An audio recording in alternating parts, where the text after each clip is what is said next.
Refrigeration and Air Conditioning (RAC) program at participating IT-VET institutions. The program supports Belize's phase down of HFCs, the phase out of HCFCs, and the safe adoption of energy-efficient low GWP refrigerants. Eligibility and conditions. Citizen or permanent resident of Belize, accepted into or eligible for admission to the RAC program at a participating IT-VET. Genuine interest in a career in the RAC sector and commitment to completing the full 12-month program. Good character and discipline and compliance with the policies of the training institution. Female applicants are strongly encouraged to apply. A minimum of 4 of the 12 scholarships will be awarded to qualified female applicants. Scholarship benefits. Each scholarship is awarded for 1 calendar year, 12 months, and covers full tuition, testing and certification fees, personal protective equipment (PPE) for the safe handling of flammable and low GWP refrigerants, essential refrigeration and air conditioning tools. Recipients must maintain satisfactory academic progress, uphold the standards of their institution, and support the objectives of the scholarship program. Scholarship essay question. Belize is transitioning away from refrigerants that damage the ozone layer and contribute to climate change, and the country needs skilled refrigeration and air conditioning technicians to make this transition possible. In an essay of 400 to 500 words, tell us, why do you want to build a career in the refrigeration and air conditioning sector, and how do you see yourself contributing to your community and to Belize's environmental commitments as a trained RAC technician? Your essay should address A. Your personal motivation and any experience that has shaped your interest in this trade. B. The difference you hope your training will make for you, your family, or your community. And C. Your understanding of why properly trained technicians matter for the safe handling of refrigerants and the protection of Belize's environment. Essays will be assessed on sincerity and personal insight, clarity of expression, and awareness of the trade's importance, not on technical knowledge. Essay must be applicant's own original work. Application package. 1. Complete essay of 400 to 500 words. 2. Letter of acceptance into the RAC program at any of the IT-VET Center. All interested persons must submit their completed application together with the IT-VET letter of acceptance and the essay no later than Friday, 4th September 2026. Applications may be delivered in person to the address below or submitted electronically to the email address indicated. Refrigeration Scholarship Program. Chief Environmental Officer, Department of the Environment, 7552 Hummingbird Highway, Belmopan City. Telephone number 822-2816. Email ozone@environment.gov.bz. For more information, visit www.doe.gov.bz.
Tonight on Love Live at 6, the Prime Minister addresses the BTL rate increase as consumers raise concerns over higher bills. The Belize Bus Association awaits cabinet decision as diesel costs continue to put pressure on the industry.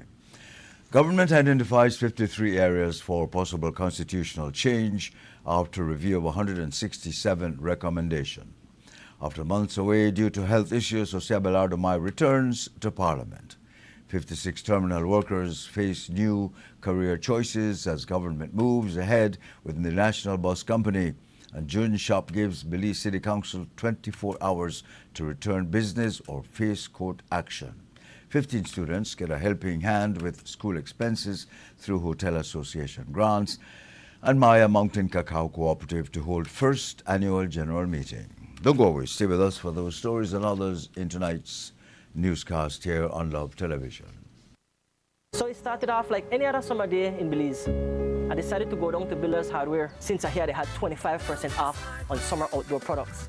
I got a couple of items, a chair, a grill, a cooler, and I got carried away, but the prices were so good. But anyways, I might have gotten comfortable, maybe too comfortable. Then I saw the news, man, the hurricane season was not playing with me. But thank God Builders also had 25% off hurricane preparedness items as well. Flashlights, batteries, sealant, first aid kits, everything I need. And guess what? My grill survived. Introducing GrowWatt, a global leader in distributed energy solutions, delivering innovative solar technology trusted around the world. Engineered for reliability, designed for sustainability, built to power every scenario, powering homes, empowering businesses, creating a smarter energy future for Belize. For residential hybrid systems that maximize energy independence, to homes across Belize benefiting from smarter, more efficient power management.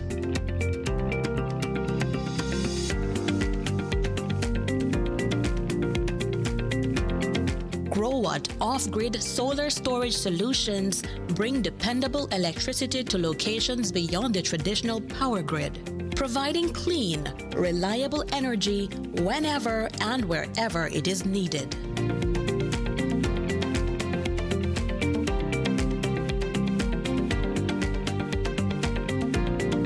For businesses, GrowWatt delivers powerful commercial and industrial energy solutions that help reduce operating costs while improving energy security, including proven installations right here in Belize, helping businesses operate efficiently with dependable solar energy systems.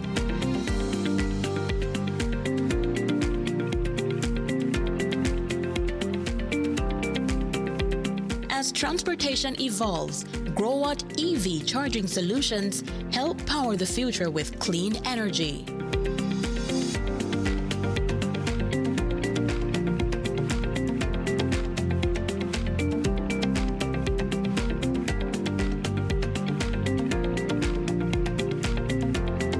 Need power on the move?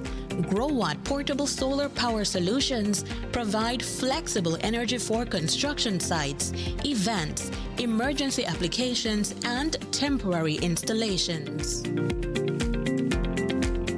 GrowWatt delivers energy-smart solutions for a greener future. Distributed in Belize by Lano Supplies, 112 Ranchita Village, Corozal Town.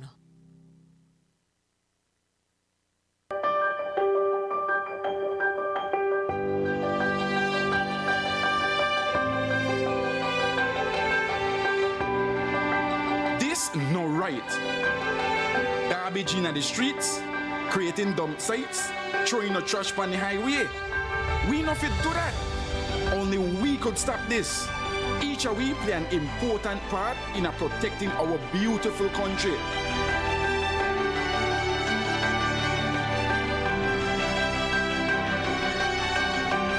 This that we believe. Respect it, cherish it, love it.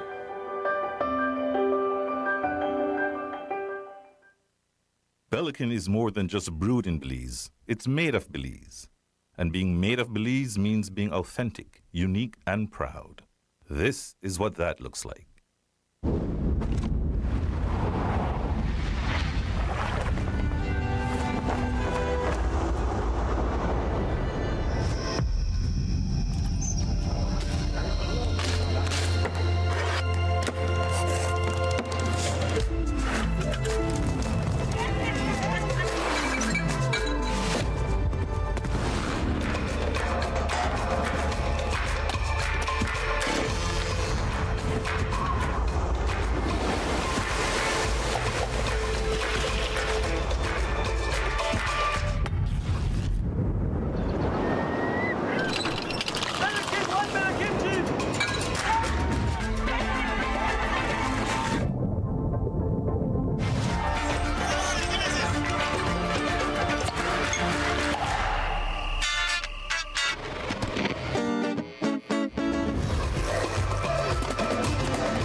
Belikin, the beer of Belize.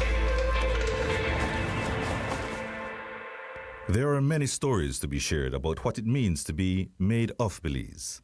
Join Belikin in celebrating our Belizean heritage by sharing your unique story.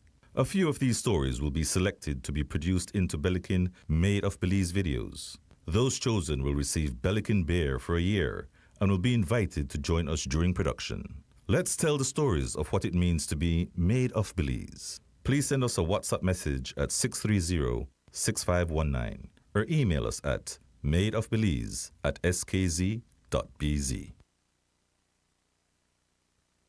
Win the Encore Bundle. 2 Skydeck tickets, $500 DigiCash, a night stay at Grand Resort plus official Marshall Montano merch. Get your tickets for only $5 on the DigiWallet Marketplace games. And experience Marshall Montano the Encore way.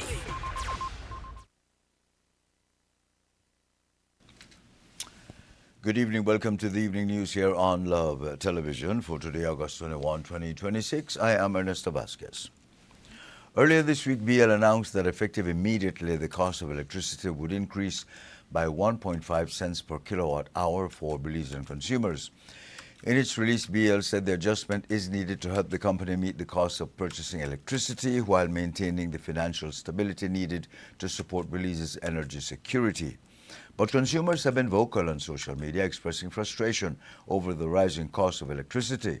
Today, the Prime Minister weighed in on that matter, describing the situation as a crisis the government is now looking into.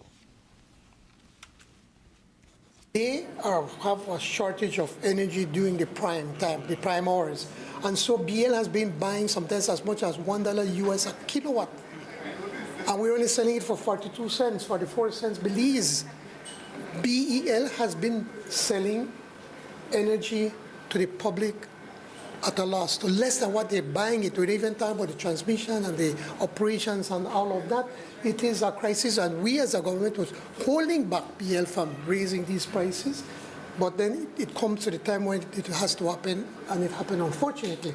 But the good news is now that we met with Ambassador Young, along with 2 of his young engineers. We met with the Ministry of Energy and myself on Tuesday, and he said they're at the point now of being able, under the emergency declaration that we did several months ago, that they believe that they could get companies to be able to come online with energy, with their electricity. And we're hoping that we could probably get it within 6 months, and hopefully within 1 year, we'll be able to get about 4 or 5 companies that are already here to be able to start to produce more energy. And they believe that they could be able to do that at a savings of about $28 million in the first year for BL. So we have been working on it. We've been addressing, but it's not like you run a water line in a house, from one room to the next. It's take time. We've been making lots of investments. We've been working very hard to ensure that we can not only reduce the cost of energy, which we hope that by 2028, 2029, the prices will start to go down because all of this other energy will be coming online. And at the same time, to be able to put BL on a sound financial footing. The Prime Minister also addressed concerns from consumers who say their electricity bills have doubled and in some cases even tripled.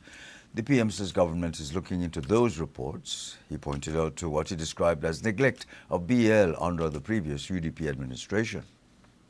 Well, certainly something that we, certainly myself as a citizen and more importantly as a Prime Minister, I'm very concerned. I've already spoken to Minister Shebat. I've asked him to meet with the Executive Chairman, Ambassador Young, and the PIFA BL and PUC, and to be able to meet with the media hopefully early next week, by Monday, Tuesday, to discuss that. And so it is something that we are taking a look at right now. Some people believe that BL is taking advantage of consumers. Is this something that you believe is true? No, it is not true. And the reality is that we are suffering 13 years of UDP neglect. For 13 years, the UDP did nothing to invest in BL, to invest in infrastructure, invest in its transition line, to invest in more production of electricity. And I know some will say, well, it's not government, but government was interfering and did not allow the process. Do you know that to this day, the son of the former prime minister is still advertising that he has a license to be able to produce electricity? And there were many instances where these things were approved to just people that were close to the government at the time and not producing. Since we got in, that's what we've been working every single day. The Belize Bus Association has received a response from the Ministry of Transport regarding its request for an extension of the diesel fuel subsidy. BBA President Philip Jones says the response came yesterday afternoon after the association sent its fourth letter to government seeking assistance with the rising cost of diesel. In the letter, Chief Executive Officer Chester Williams says the matter was discussed with Transport Minister Louis Abonnet on August 19. The letter also states that Prime Minister Briceño asked the minister to prepare a cabinet paper on the request for discussion at the next cabinet meeting scheduled for Tuesday, August 25. The BBA is now waiting to see whether Cabinet will approve its request to extend the subsidy, which ended in July. After receiving the letter yesterday from the CEO, I have been communicating with members countrywide because we have members countrywide, and I've been sharing with them my position, and they had shared their position, and the majority had agreed upon to let's sit and give the cabinet time to convene and come up with a solution or extend the subsidy for the members. So the members had agreed that we will wait until cabinet convene and then await the response after the cabinet meeting said evening. And based on the position from cabinet, then they will decide if they will continue to run the following day or not. So that's the position where we are at this present moment. The BBA had warned that its member operators could suspend bus services beginning Monday, August 24, if the diesel subsidy is not reinstated. The association says operators are struggling to absorb the increased cost of diesel, along with rising expenses for parts, tires, and other supplies. While Jones says the association welcomes the response, he says members are disappointed that it took 4 letters before the minister responded to their concerns. Jones also says the association was not pleased with the Transport Department's handling of the issue, particularly what Jones described as laughter during an interview about the issue. I know the general public is feeling, you know, we're all in this together, man. We're all in this together. And the last thing the bus operator want to do is increase fares on the general public. That's the last thing, because they have many families that use the service, and this is an industry, and we need it to be respected as an industry, and that's all the operators are asking for. If the fuel go back to 10 chain like it was before the conflict, we won't be asking for any assistance. So I just wanted to share that the members asked me to pass on that message. We are not here to get rich. We're just here to provide us the best quality service possible that the Belizean people requires and deserve, rightfully so. And we want to continue to do so, but this is a last resort, man. No one wants to strike. I talk to the members. It breaks their heart to make these decisions, because then at the end of the day, they love what they do, and this is all they know. Prime Minister Briceño was asked about the Belize Bus Association's threat today, following the association's warning that its members could suspend services if assistance is not provided. The PM says Cabinet is currently reviewing the matter and will decide whether government can assist the bus operators. It's a matter for the Cabinet. The last time they came and they made a compelling case, and we accepted to give them a subsidy. But you can't govern by fear. You know, come and make a case. Now they're saying that they sent it about a month ago. Probably they did. But the point is now that he has not gone to Cabinet. And we're going to take a look at it. If we can, we will give them. And if we can't, we'll explain to them, I'm sorry, we can't do it at this moment. And it's up to them if they want to strike. Again, like I tell everybody, it is your right. guaranteed under the Constitution. Thanks.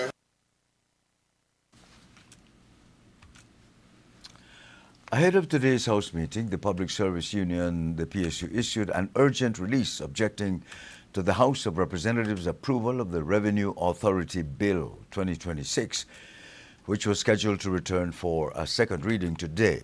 In its press release issued before 7 p.m. on Thursday, the PSU urged Belize Tax Service Department staff to be prepared for action if the bill was approved today. However, that approval came after 5 this evening on a Friday, when government service employees conclude work at 4:30 p.m.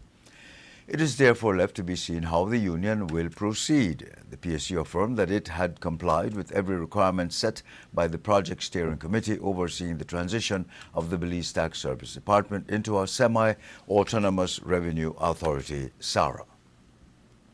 The union says it submitted its comments on time, met with staff, and prepared a full set of recommendations, but affirmed that none of its input was presented by the Financial Secretary to the Finance and Economic Development Committee when it met on August 12 to review the bill. The PSU outlined several delays and obstacles, including a draft bill shown only via PowerPoint, a month-long wait for the Financial Secretary to acknowledge feedback, and objections raised to staff meetings being held to discuss the bill. Still, the union held its own July 31 session with BTSD workers and submitted their concerns to the Financial Secretary. The union argued that the bill was being advanced as though proper consultation occurred when the steering committee did not meaningfully discuss the substance of that legislation. The PSU called on the House to send the bill back to committee. However, that did not occur. During an interview outside of the National Assembly prior to the debate on the bill, the Prime Minister affirmed that the transition to SARA must proceed. He also disputed some of the claims made by the PSU. I have great respect for the Public Service Union as a whole, but we need to understand something. We need to make something very clear. Government sets policy. The union look after its membership. And when I go in the House, I will be able to spell out exactly what all we have done to keep the unions in place. The president of the union was a part of the team that reviewed this every step of the way, all the way into June and July. And then I have it on record that they were asked to submit what changes they want to do. They put in none. And they did not. Wait, let me finish, please. Please, wait, before you jump. I'm talking about in June, and they should have put in something by July, and they did not. About mid-July, and then we extended it some more, and they still did not put anything to the committee that was working on it. The chamber did, and the only changes the chamber was recommending was the change to ensure that the employees at the tax service right now are going to be protected. That those that stay in government can stay in the government, and those that leave and go to work at the semi-autonomous revenue authority at SARA will be able to have the same. They will be able to work under the same conditions as they were working when they were under government. And we made the necessary amendments in the legislation to ensure that can happen. I am told now that they did, but they did not go to the House Committee. It is their responsibility, once it goes to House Committee, for them to show up and to say, these are my concerns. And they never did. We still hope we can work with them. We want to work with them. But, this is something that needs to get done to be able to have more effectiveness and efficiencies in the tax service. The bill was subsequently passed by the House of Representatives as announced by the Prime Minister. Mr. Speaker, I rise to report that the Committee of the Whole House has considered the Revenue Authority Bill 2026 and passed it with an amendment. I now move the third reading of that bill. Moving on, government is moving ahead with plans to reform Belize's constitution, but before any changes are made, Belizeans will first have an opportunity to learn more about the proposals. Prime Minister Briceño today formally presented the report of the People's Constitution Commission, or the PCC, in the House of Representatives. The report contains 167 recommendations for changes to Belize's system of government. But not all of those recommendations would require changes to the Constitution. Government hired external constitutional experts, including human rights attorney Edward Fitzgerald KC, to review the recommendations. After 8 months of analysis, the recommendations were placed into different categories, including those that are constitutional, those that could be dealt with through legislation, and those that may not be necessary or require further discussion. Of the 167 recommendations, 53 were identified as constitutional matters and could therefore be considered for inclusion in the Constitution. In conducting their work, the constitutional experts reviewed and assessed each of the PCC's recommendations using 8 guiding criteria. 1, governance. Does the proposal define who holds power, how they are chosen or removed, what they can and cannot do, and how conflicts can be resolved? 2, fundamental rights. Are citizens' rights at stake? Does the proposal, at a minimum, meet international standards for the protection of human rights, including those of minorities? 3, durability. Will the proposed change make sense in years to come? Constitutions are designed to outlast governments and cultural trends. 4, entrenched wordiness. Is the proposal so fundamental that changing it in future should require supermajorities and delay periods? 5, legitimacy. Does the proposal reflect cross-party, cross-society consensus? 6, justificability. Can courts enforce the provisions without becoming policymakers? 7, design versus implementation. Does the proposed change set principles rather than attempt to make detailed and specific provisions? And 8, capacity and practical realism. Can the state realistically deliver what the text promises? Additionally, all recommendations were considered in light of the core constitutional rule called the, and I quote, basic deep structure doctrine. This doctrine, crafted by the courts, is based on the universal acceptance that a democratic state, such as Belize, has structural and substantive features and values of its constitution that constitute this basic deep structure.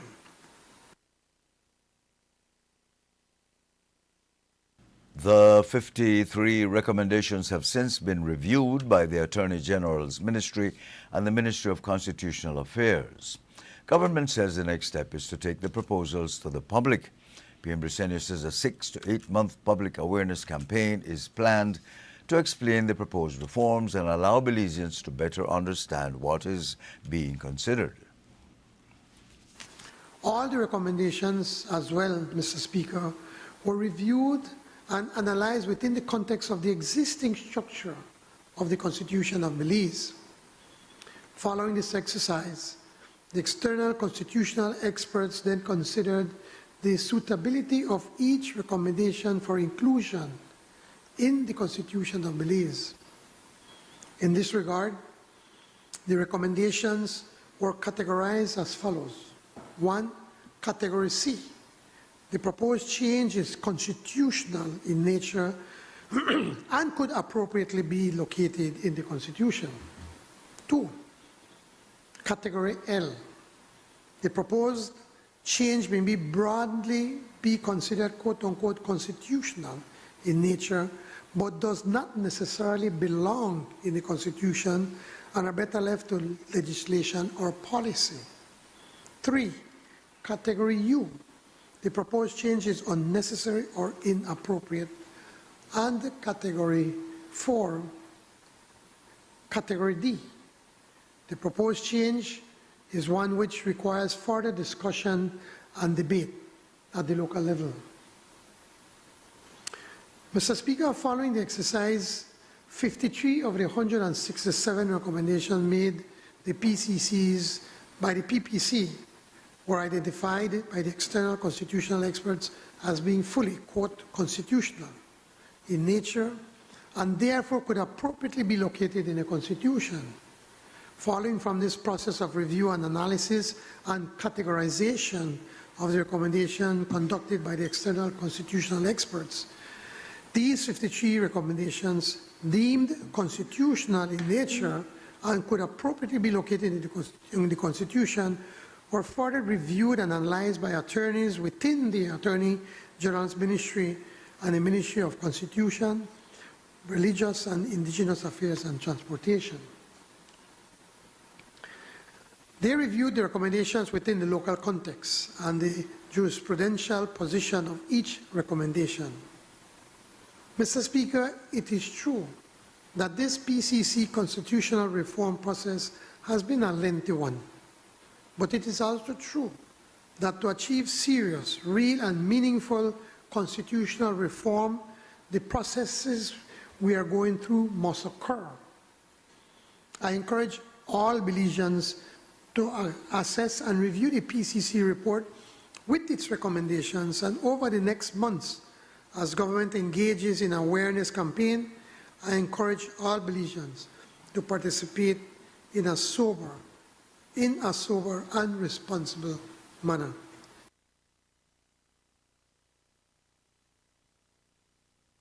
Following the public awareness campaign, government will bring a resolution to the National Assembly.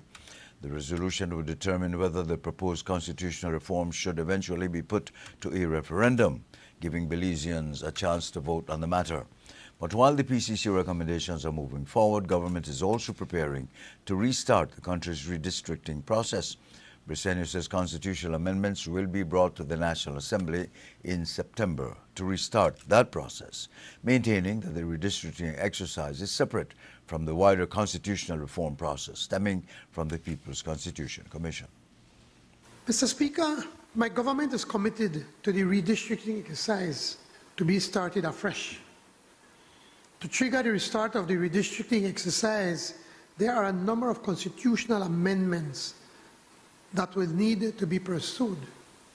The Elections and Boundaries Commission, at paragraph 116 of its 2023 report, had made recommendations relating to the amendment to Section 90 of the Constitution to, for instance, include a national mean of registered electors and include a threshold limit to allow for the increase or decrease of the number of registered electors in each division. We will be coming to the House in September with a bill to amend the Constitution of Belize to give effect to some of these recommendations so that the redistricting exercise can start anew. This should not be taken as working in conflict with the larger constitutional reform process of the PCC, Mr. Speaker. It is government addressing in real time matters that need to be addressed. In other news, after months away from the National Assembly, Orange Walk South Area Representative Honorable Jose Abelardo Mai returned to the House of Representatives today. Mai resigned from Cabinet on November 17, 2025, citing ongoing health complications involving his knee, shoulder and back. Since then, he has undergone multiple surgeries and spent several months recovering. Speaking with reporters outside the House today, Mai said his health has been improving over the past 2 weeks, prompting him to return to today's sitting, resume his duties as a member of the House. Yeah, it's been a while since I have been coming to the House meetings, but I feel a little strange. Nevertheless, it feels good to be back in Parliament, contributing to the discussions if needs be. Recovery is coming slowly, but it's coming. Frustrating at times, but nevertheless, it is improving slowly. Especially the last 2 weeks, I think. I've seen some improvement. Probably like maybe a month ago, I was a little frustrated because I wasn't seeing it. It had plateaued. The improvement had plateaued, and I couldn't flex the knee well. But I still can't flex the knee well. So I'm working on that. I was continuously having the knee inflamed and very painful. So I was in Merida last 3 weeks for that specifically, and I will travel again to see if the situation has improved. If it doesn't improve, then there's another procedure I think that has to be done. But I'm hoping and praying that the situation will improve. Has the PM spoken? What surgeries have you had? I've had a surgery on my shoulder, and a surgery on my knee, the knee replacement, complete knee replacement. That is the one that's giving me trouble right now, the knee replacement. I recall it had been stated that you had issues, certain discs on your spine. What about those? I have 2 herniated discs, and one the S1 that's desiccated. Actually, there's not much of a disc there anymore. And what the doctors had agreed, I think I've said it before, was that my posture wasn't helping me. I was because of my knee. So the doctors, they opted to do the knee surgery to balance the weight a little, correct your posture so you don't have the pressures on one side of the vertebrae.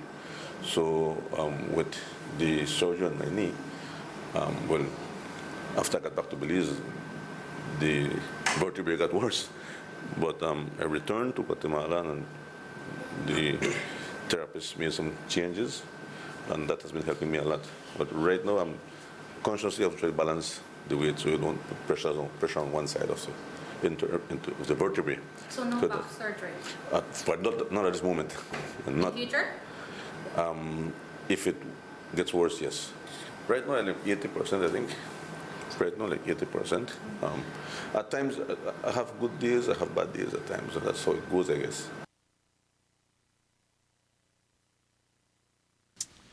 The Ministry of Transport is moving ahead with new legislation that will address the employment of workers attached to the Terminal Management Unit.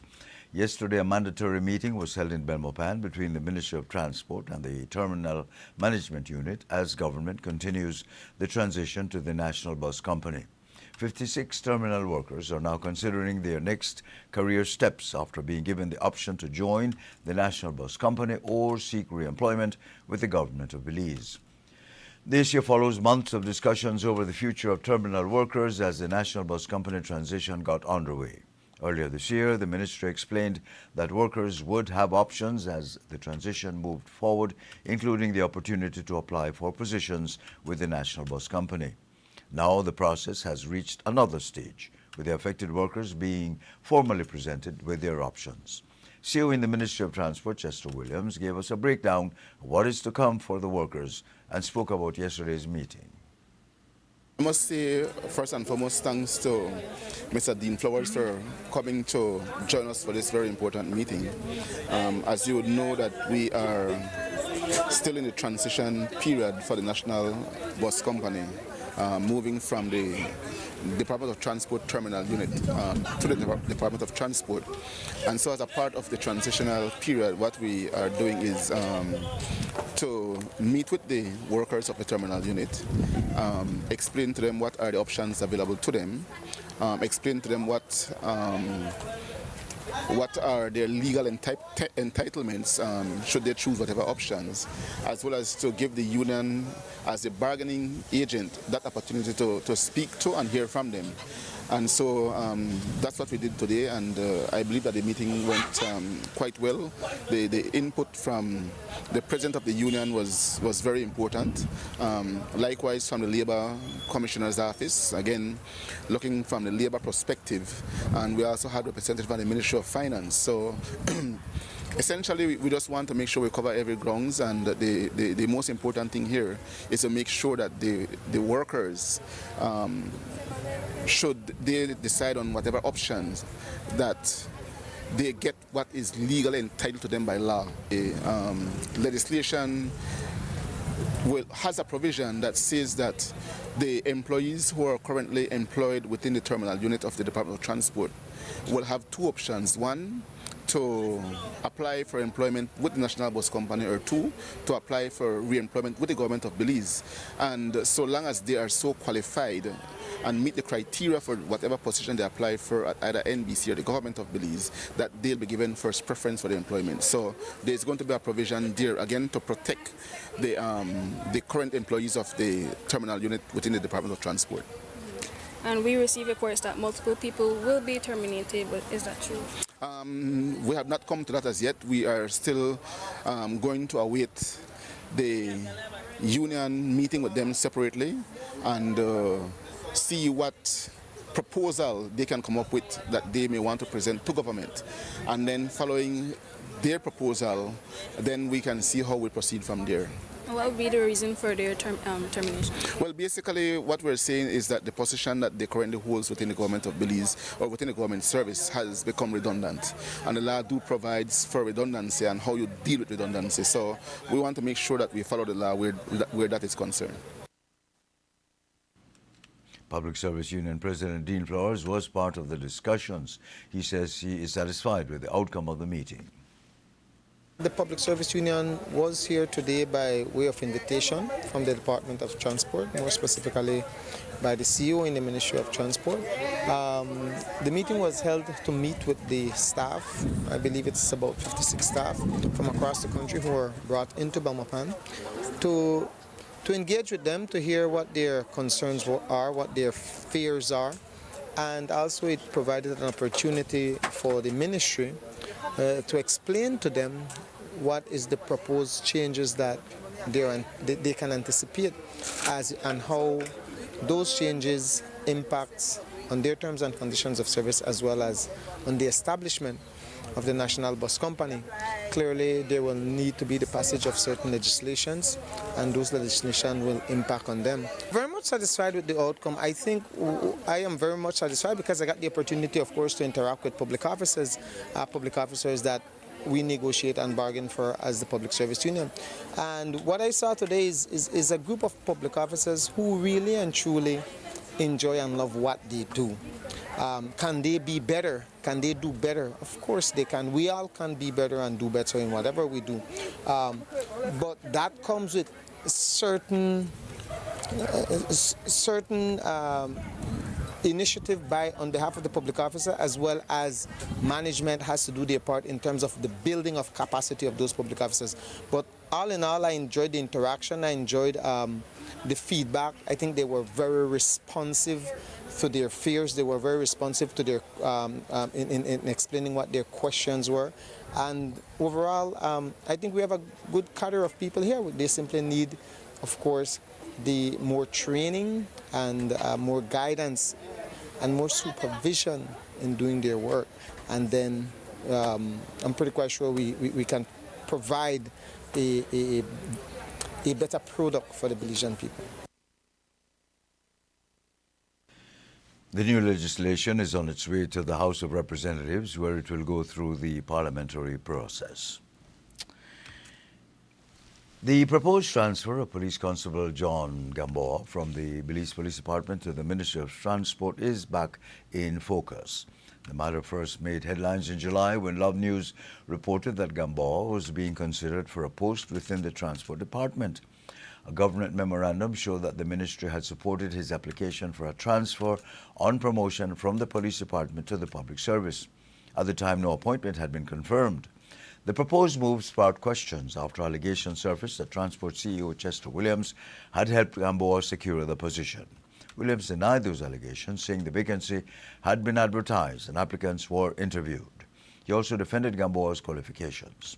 Public Service Union President Dean Flowers questioned whether the process followed public service policies, arguing that qualified officers already within the Transport Department should have had an opportunity to apply.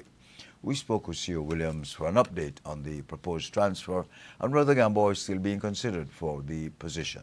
We also asked him to respond to Flowers' concerns. We're still awaiting the creation of the position by the Job Classification Unit. While we have received approval from Cabinet to create the position, we still have to go through the formality of applying to the Job Classification Unit and have their recommendation, then Ministry of Finance create the position. So applications have been submitted to them, or the requests have been submitted to them, and as soon as we get the approval from the Ministry of Finance to hire, then we will advertise the position. When the announcement was made, PSU President Dean Flowers argued that the position goes against public service policies. What do you make of that claim? I would say I don't agree with him, and that's his position. At the end of the day, we are entitled to our own opinion on certain issues, and I do respect the opinion of Mr. Flowers. He is a person who has been in the government service.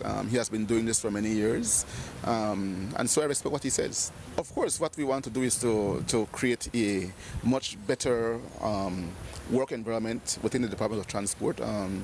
But importantly, we want to enhance the efficiency of the department. We believe that having one deputy at this time is insufficient because he cannot be everywhere. So to separate the duties, having one deputy that deals with administrative issue and one that deals with enforcement or operational issues is going to serve the department much better. We have seen countless occasions in the past where people go to the offices across the country, they're not able to get license plate, not able to get license stickers, cannot get driver's license, you're issued a receipt to drive with as a driver's license, or you're issued a receipt to use as a license sticker. Those are very unprofessional. When you go to any place and you pay for a service, you get what you pay for. And many times Belizeans come to us, they pay for our service and they walk away not getting what they have paid for. These are practices that needs to come to an end, and we believe that by splitting the deputy position into two, one will be able to focus more on ensuring that the services that we offer to the public is not mediocre, that it improves to the level that is acceptable to the Belizean people. And Williams told us that he and PSU President Dean Flowers have found some common ground on the issue. The Belize City Council is being given 24 hours to put Jun's shop back into its booth at West Collett Canal or face court action. The demand comes from attorney at law Orson Elrington, who represents Aaron Castillo and Miguel Castillo, the operators of Jun's shop. The business was physically removed from booth 54A at West Collett Canal on August 20th after the council issued a stop order on August 18. But Elrington is arguing that the removal was not lawful because Jun's shop had an existing agreement with the council and, according to the attorney, was complying with that agreement. In a consent judgment dated July 8, Jun's shop agreed to pay the council $6,570 plus $5 in court costs for the 2026-2027 trade year. The payment arrangement called for $1,500 to be paid on July 8, followed by 3 payments of $1,690 due by August 30th, September 30th, and October 30th. Elrington says his clients were current on that payment schedule, meaning their next payment was not due until August 30th, after the stop order was issued and after the business had already been removed. The attorney also points out that Jun's shop and its predecessors have occupied the booth and operated at that location for more than 20 years, during which time trade fees were paid to the council. His main legal argument, however, is that the council could not simply physically remove the business. Well, my instructions from my clients are that the Belize City Council purportedly effected an eviction from their place of business on that date. Now, I say purportedly is because the Belize City Council did so without presenting any court order from any court whatsoever. I think that almost every single Belizean would know that for you to evict somebody, to remove somebody from your property, that you need an order from a court. It's not a complex legal issue, right? Every Belizean knows this. And so for the Belize City Council to purport that they have some authority to unilaterally effect an eviction is absolutely false, absolutely untrue, and absolutely has no grounding in law, and we say is illegal. But the boldness with which the City Council has done so can only lead me to believe that, in fact, they have done so in the past, and that this is not the first time with them doing so, because I have heard my good friend and representative from the Belize City Council make some bold assertions. To go on national media and to make these assertions as though the City Council had any right to act in the way that they did is absolutely amazing to me. I think that it's a travesty that we have people who have been in occupation of a property, have been law-abiding citizens, who have invested tremendously in the infrastructure at the Belize market. In fact, my clients will tell you that they invested in constructing the structure at a cost of over $100,000. And to be arbitrarily just removed is not only, in my opinion, an illegal act, but an immoral one, an unacceptable one which should not be countenanced at all. And so I am hoping that good common sense will prevail, and that these people who are hardworking Belizeans just trying to make a living will have their property restored to them immediately.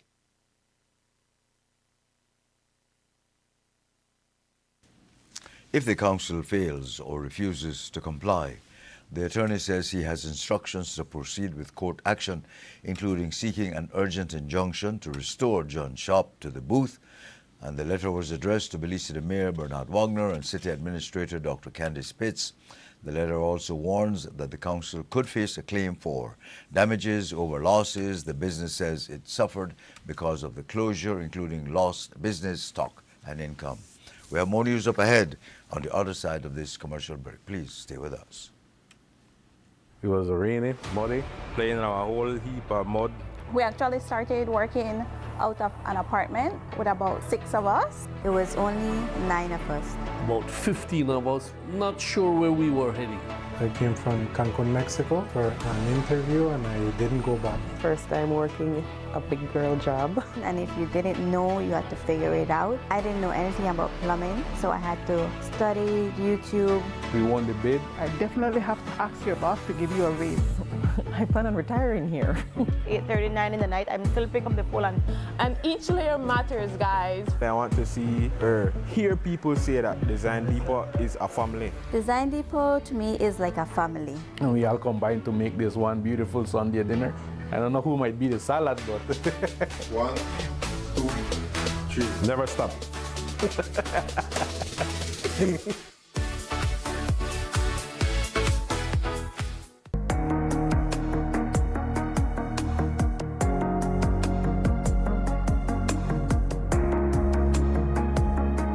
People, not businesses, power the economy.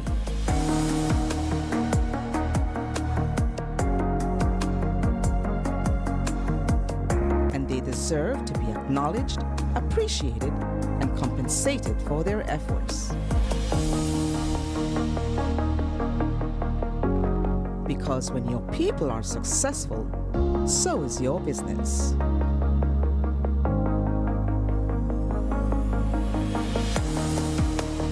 Neo People, simplify your HR and payroll needs with one powerful solution.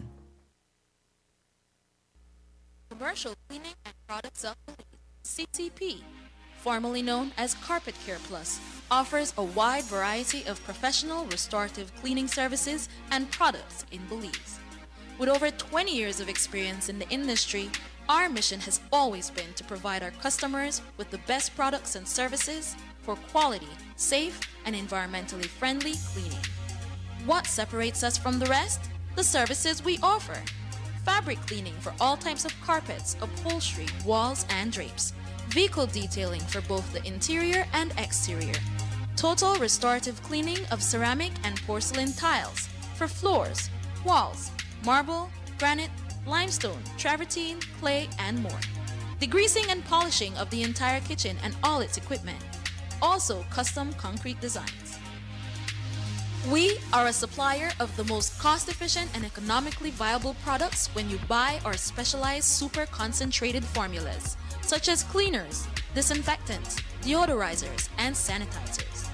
Additionally, we also carry professional cleaning equipment, such as mops, buckets, vacuums, doormats, and window equipment, which are very durable and practical. You can order any of our products online at www.ccpbelize.com. CCP Belize uses only trained technicians, professional commercialized equipment, and EPA certified products. Our products are 100% biodegradable. We also have certified green products, which are used by Green Globe approved companies. Visit us at 68 North Front Street, Belize City, or contact us at telephone 223-1820. Email us info@ccpbelize.com.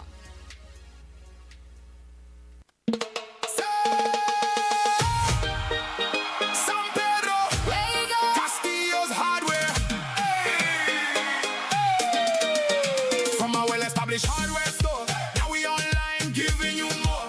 Home or job site, no stress, no sweat. Everything you need, you could get. Household appliances, day or night. Shopping for supplies made easy and light. Click, click, boom, and the order done.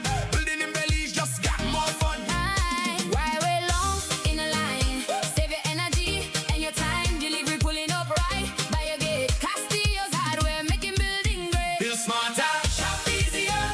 Castillo's making life sweeter. anytime. Anywhere, hardware shopping without a care. Browse online, get what you need. Fast and easy with lightning speed. Pick up or delivery, choose your way. Castillo's got you covered every day. From your phone, just tap and buy. No more hassle, no more. Do it best with Castillo's Hardware. Belize, you feel it yet? Carnival season there. Creole Heartbeat there too. One brand new showcase band celebrating for we Creole culture with rhythm, with pride. Come wear the beautiful costumes. We talking you on the road. Join the band. Call 600-7453 or email creoleheartbeat@gmail.com. Creole Heartbeat, come feel the rhythm. Back to school tax-free days are here again. Saturday, August 15th and 29th. The Belize Tax Service is pleased to inform all consumers that General Sales Tax (GST) will once again be waived on eligible school supplies. In addition to the existing exempt zero-rated items, the government has approved the following school supplies to be GST-free for the designated period. The approved items are taxable items, tax-free for the approved days: pens, uniform material, ready-made uniforms, binders, folders, highlighters, markers, pencil sharpeners, calculators, regular and scientific, scissors, folder pages, graph paper, typing sheets, rulers, Bristol board, correction fluid, whiteout, eligible footwear, black school shoes and black tennis shoes, tape, brown paper book cover, crap paper, newsprint shop paper, liquid soap, glue, geometry set, lunch kits and boxes, socks, hand sanitizer and toilet paper. Exempt zero-rated, notebooks, textbooks, workbooks, school bags, pencils, crayons, lead pencils, erasers, and pencil cases. Remember, check your receipts after purchase to ensure GST is not incorrectly applied. Report any abuse or non-compliance by calling 613-2773, 613-8375, 614-5731, or 613-2840. For further assistance or information, please visit or contact any Belize Tax Service office countrywide. Our team is ready to assist.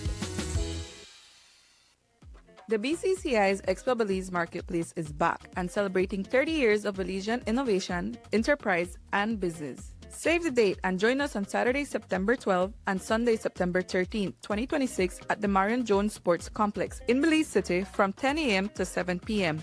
Experience Belize's premier marketplace where entrepreneurship and opportunity come together under one roof. From exclusive deals and promotions to delicious food, drinks, and live entertainment, the Expo Belize Marketplace has something for everyone. Whether you're shopping, networking, discovering what's new, or simply enjoying the Expo vibes, this is one event you don't want to miss. Celebrate 30 years of business excellence with us at the Expo Belize Marketplace 2026, where Belize does business. See you there. Sponsors include Belize, the king of soca, returns to the jewel after 10 years. Marshall Montano with his full band and dancers to give you the encore soca and culture fest experience. The Belize Tourism Board, Belize Bank, Cellular World, and Digi, our national telecom, present the 12th annual Guinness Soca and Culture Fest. Sunday, September 20th at the Belize Civic Center. And if you think last year was great, this year will be even greater. Doors open at 8 p.m. to 3 a.m. Also featuring St. Martin's Juggling and Dancing Queen, DJ BB Bad, and General Super G, Belize's Soca Queen, Ernestine, Belize's Soca Don Dada, TR Shine, Belize's top DJs, plus more. Get your tickets now. General admission $80, VIP $215, Ultra VIP $365, and limited Sky Deck for $500. So mark the date for the 12th annual Soca and Culture Fest Encore Experience, featuring the King of Soca, Marshall Montano. Sponsored by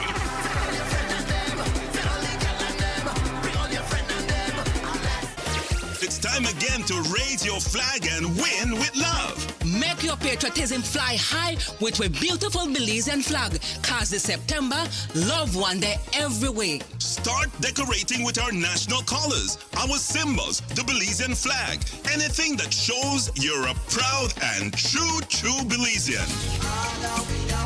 Then we want to test how well you know your country. Get the answer correct and you could walk away with a nice prize. Schools across Belize, turn those classrooms into a celebration of Belize for a chance to become a winner. And businesses, we're calling on you too. Show off your Belizean pride and you could be rewarded. Haste, make waste. Put up them flags and make a powerful statement. Look at me, I am Belize at 45. Raise your flag and win with love, starting September 1st. Belizean people, raise your flag and win with love. Raise your flag and win with love.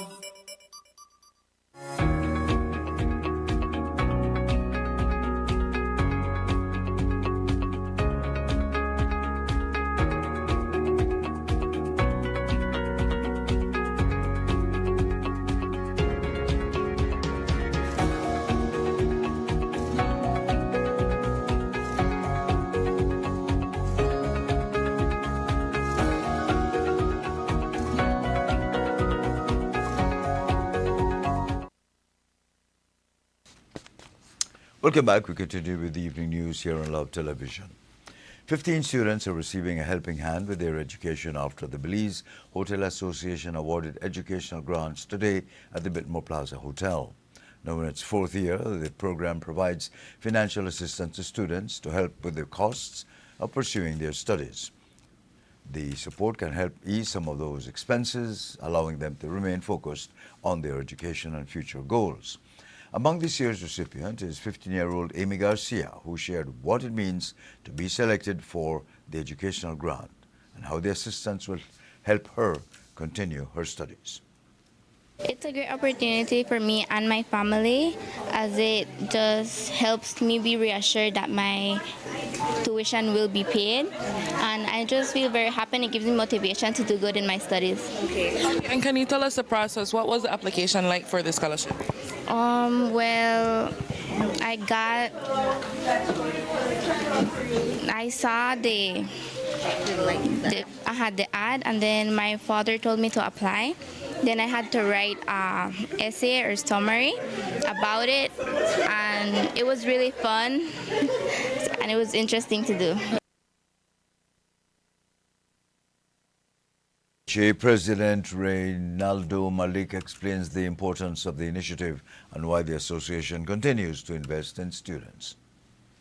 First of all, it was the initial initiative of one of our board members many years ago, and I guess it has evolved. But it's a combination of wanting to give back, first of all, but also as a membership association, you're always looking for value adds for your membership, and so making a scholarship available through the BHA for our members. That's it's exclusive, right? There's an exclusivity there. So that's part of the value add that we are always seeking to do, to give members value for the membership dues that they pay to the association. But it's also a part of giving back as well and prioritizing education. I mean, I don't think any of us would be standing here if we didn't have some level of education behind us to back us, to give us the confidence to step out and be entrepreneurs, to be managers, to be supervisors, to be journalists, etc. Right? This is it all builds the country, and so this is our way of adding in another cornerstone into that building process. The United States has taken a major step towards appointing a new ambassador to Belize with the nomination of former South Carolina Lieutenant Governor Andre Bauer to serve as the next U.S. Ambassador Extraordinary and Plenipotentiary to Belize. The nomination announced by the White House now heads to the U.S. Senate for confirmation before Bauer can officially assume the diplomatic post. If confirmed, Bauer will become the first Senate-confirmed U.S. ambassador to Belize since Michelle Kwan concluded her tenure in January of 2025. Since then, the U.S. Embassy in Belmopan has been led by Chargé d'Affaires officials, ensuring the continuation of diplomatic relations between the two countries while awaiting a permanent ambassador. Bauer is no stranger to public service. He previously served as Lieutenant Governor of South Carolina from 2003 to 2011 and also represented the state in both the South Carolina House of Representatives and the state Senate. His nomination reflects the Trump administration's efforts to fill key diplomatic positions around the world. Belize and the United States have long maintained close ties, cooperating on issues including security, trade, economic development, education, disaster preparedness, and regional stability. A Senate confirmation would pave the way for Bauer to formally present his credentials in Belize and begin strengthening the long-standing partnership between the two nations. The timing of a confirmation hearing has not yet been announced, and Bauer must first receive that approval. Until then, the U.S. Embassy in Belize continues to operate under its current diplomatic leadership. And Police Constable Lionel Rodolfo Urbina, who is on interdiction and charged in connection with a deadly Key Caulker stabbing, returned to Belize City Court yesterday. Urbina appeared without an attorney and was provided with 145 pages of disclosure, including 7 DVDs containing evidence the prosecution intends to rely on. He was escorted from the Belize Central Prison under heightened security. Urbina is charged with the murder of 19-year-old American student Kevin Matthew DePaz. He also faces 2 counts of attempted murder and 2 counts of use of deadly means of harm in relation to injuries sustained by Nisian Jahim Allen and Julian Greg Canul. The charges arose from an incident on June 30th of 2025 near a fast food establishment on Luciano Reyes Street in Key Caulker. Police allege that an initial confrontation was followed by another altercation involving Urbina, another off-duty police officer, and several civilians. DePaz suffered a stab wound to his abdomen and was pronounced dead at the Key Caulker Health Clinic. Allen and Canul were also injured. Following an investigation and directives from the Office of the Director of Public Prosecutions, Urbina was charged, while the other officer initially detained was released. Urbina was further remanded to a prison. His preliminary inquiry is scheduled to commence on October 21 at the San Pedro Magistrates Court. We have the final segment of the news coming up after this break.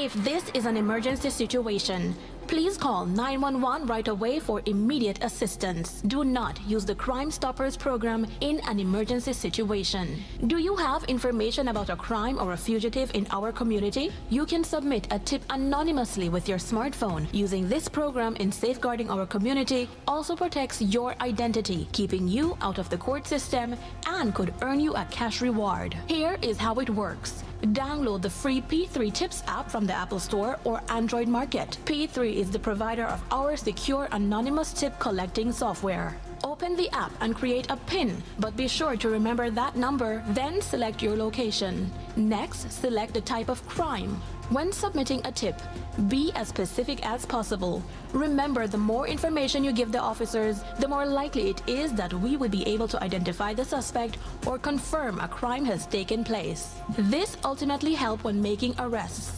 Information leading to an arrest can earn you a cash reward of up to $1,000. Never put yourself in danger to gather information. However, if you have a picture, video, or audio that will help officers, you can upload them from your phone. Once you click Submit Tip, P3 will ask to send you notifications. You choose what's right for you.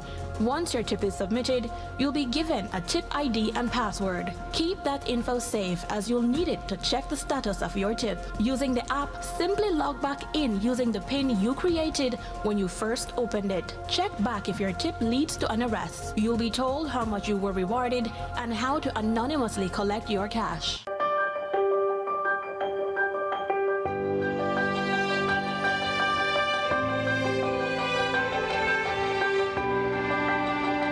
No right.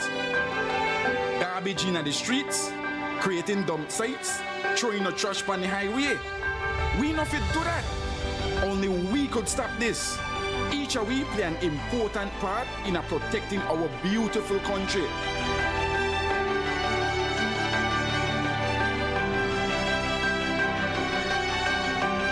This that we believe. Respect it, cherish it, love it.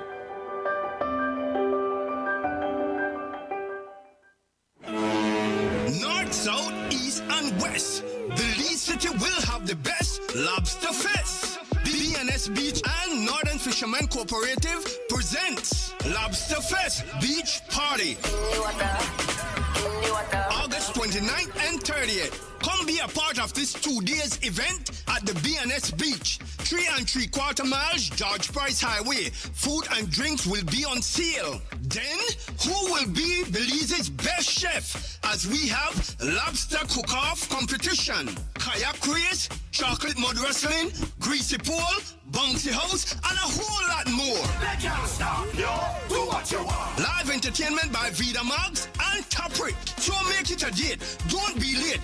August 29th and 30th, BNS Beach, Lobster Fest. Admission, $15 adults, $5 kids. Gates open at 10 a.m. Be there. Sponsors are San Pedro Belize Express, Lawrence Ellis and the Mesopotamia Committee, Carib Beer, Grace Beverage Center, Belikin, the Beer of Belize, Caribbean Tire, Northern Fishermen Cooperative, and Love FM. Manholes play a critical role in keeping our sewage and drainage systems functioning properly. They allow our maintenance team to inspect, clean, and clear blockages. When covers are missing or compromised, the entire system and the public are placed at risk. Stealing or damaging manhole covers is a criminal offense and creates dangerous conditions on our streets and sidewalks.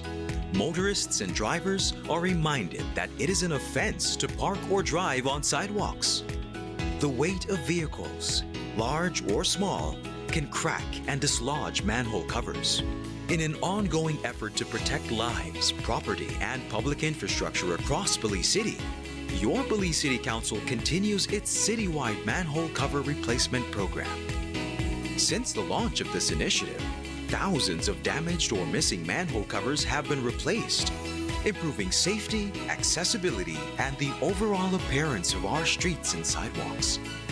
Despite these strides, manhole covers continue to be stolen or damaged, creating serious risks for pedestrians and motorists, including severe injuries, traffic incidents, and damage to personal property. If you see a manhole cover that is broken, missing, or unsafe, report it immediately. Take a photo and share the location with us via WhatsApp at 673-9055 or by calling 227-2308. Remember, maintaining manhole covers requires a shared responsibility.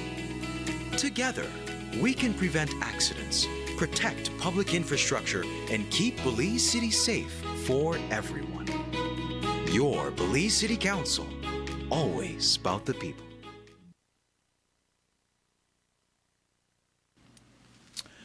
Cacao farmers from across southern Belize are invited to attend the first annual general meeting of the Maya Mountain Cacao Cooperative Society Limited. The meeting will mark the official registration of the cooperative, representing a significant milestone as farmers begin a new chapter under a farmer-owned organization. The AGM is scheduled for Saturday, August 22nd, tomorrow, beginning at 9 in the morning at the Julian Cho Technical High School Auditorium in the Toledo District. Minister of Agriculture, Food Security and New Growth Industries in Belize is the Honorable Rodwell, who shared with us the purpose of the AGM. The Maya Mountain Cacao Association was not a cooperative. So they transitioned into being a cooperative. But for you to be a cooperative, you must go through a certain cycle. And so they went through a cycle for the last, maybe the last month. I spoke to the director of cooperative, Mr. Garrett Murillo, if they can fast track the training, that they can meet that criteria. And so the training will be fast track, and hopefully next week, Saturday, we are going to register the Maya Mountain Cacao Cooperative. When they get registered, then they have the ability to apply for grants locally and internationally. But we, as the Minister of Agriculture, will do our best to see what we can do to help you.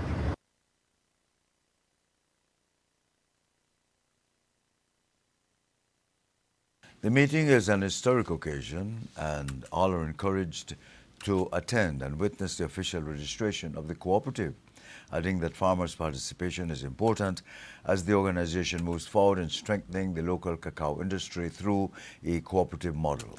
We spoke with Marketing Director of Maya Mountain Cacao Cooperative, Jose Coy, who shared his feelings about tomorrow's AGM. So this is a historic milestone because the cooperative now put ownership and decision-making directly in the hands of cacao farmers. So farmers are no longer just suppliers, but they become the members and also owners with a voice, and also point the direction they want the organization to go. So it is built on more than 15 years of partnership, provides strong foundation for future of cacao farming in Southern Belize. Also, our main priorities are to maintain a reliable market, which we continue to have, strengthen that farmer services that we offer, improve cacao quality and productivity. Also, we want to look into value addition and create new opportunities for members. Most importantly, farmers will have greater ownership, participation, and a voice in decision-making that affects their livelihood and the future of cacao. So my message to farmers regarding our first AGM on Saturday: come out, it's your cooperative, your voice matters. I encourage every members to attend the AGM, participate, ask questions, share your ideas. The future success of the cooperative depends on the active involvement and commitment of its members.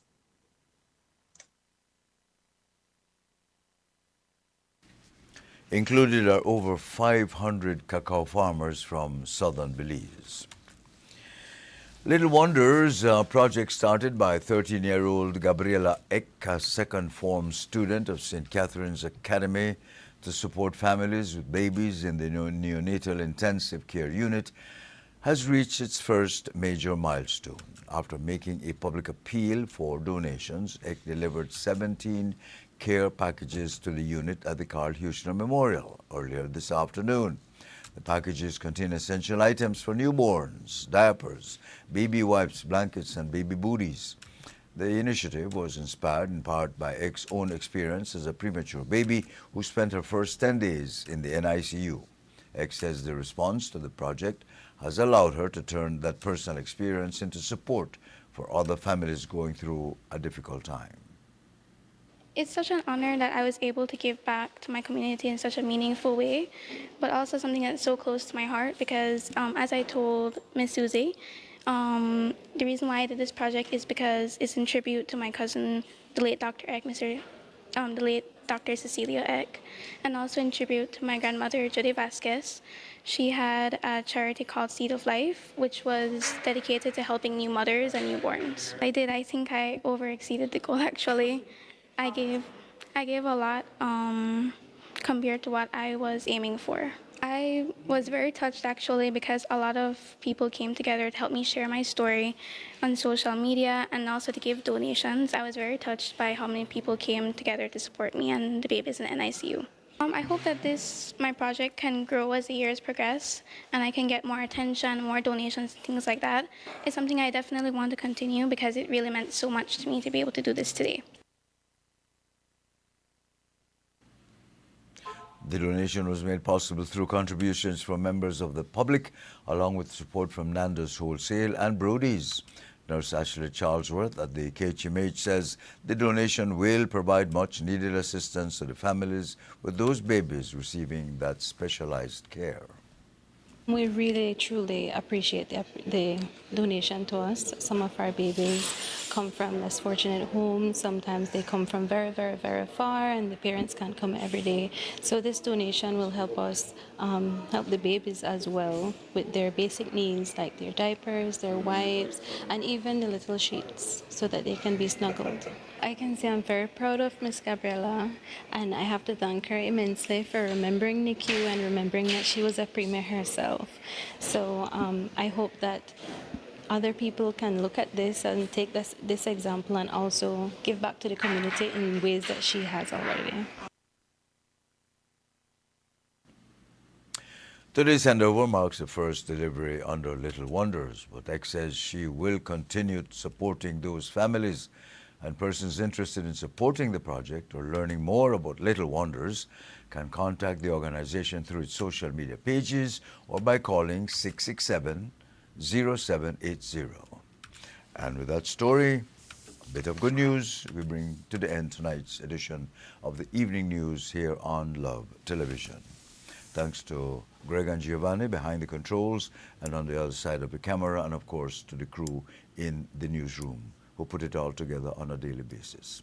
Thanks again for choosing us, and we'll be back on Monday night with another edition of the evening news on Love Live at 6. Stay with us. The weather news will be coming right up right after we close here. Thanks again. Have a good night. Enjoy your weekend. Keep safe. I am Ernesto Vasquez.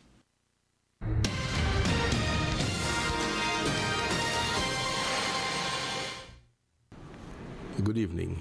The weather was warm today with only isolated shower activity. Relatively dry conditions over the region will support similar weather during the next day or two. The 24-hour forecast is for partly cloudy skies tonight and sunny skies with a few cloudy spells tomorrow. Showers or thunderstorms will be isolated with a few more over southern Toledo late tonight. Winds over the open sea and along the coast will be easterly to northeasterly at 10 to 20 knots, and the seas will be light chop to choppy. Minimum overnight temperatures will range from 84 degrees Fahrenheit along the coast to 75 inland to 68 in the Mountain Pine Ridge. Maximum temperatures tomorrow will be around 89 Fahrenheit on the coast, 95 inland, except only 82 degrees up in the mountains. The outlook for Friday night is for a few showers or thunderstorms over the south.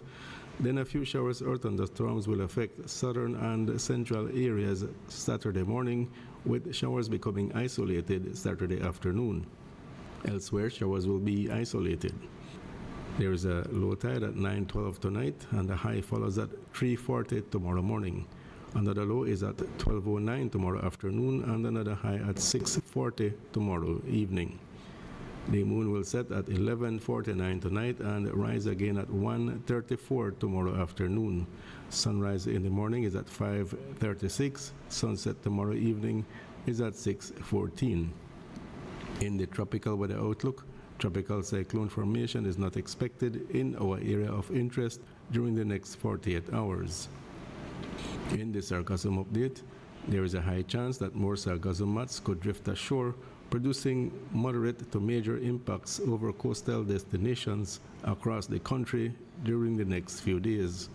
With that, we end this report from the Belize Weather Bureau.